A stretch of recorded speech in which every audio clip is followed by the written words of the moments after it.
صلواتان دادن این زاروکان تکوژن، صلواتان دادن انسانان تکوژن. اف تو دین دانای قبول کردن. آوی دین اسلام نقصانه. ایرو رابیه چته کی رابیه سناو داعشه دبی از مسلمانم کردان تکوژه، علویان تکوژه، درزیان تکوژه. ایرو تن روز آوادا چند ارق جیان خو په هر ردا دبن. کرد هنه، ترکمن هنن، علوی هنن، درزی هنن. او جیان خو به هر جیان کی تمیز به هر جیان خو ردا دبن. ایش داعش چلنا وان کتیا وان پارچت که وان دکوژه وانش قتل که نحیله کس جنازه خو خوی در که و ام وان شرمزار کن، ام وان قبول نکن.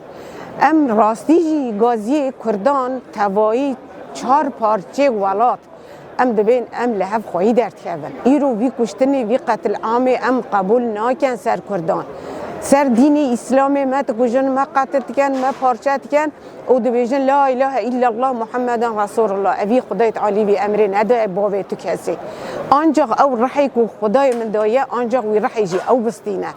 ام جیوان شرمزار کن ام دبین بلا داعش روزه کی زودتر بلا سر خلق ما بلا خو دور که بلا دست خوانه خوین دست خوانه قریش بلا لناوا انسان ما بکشه.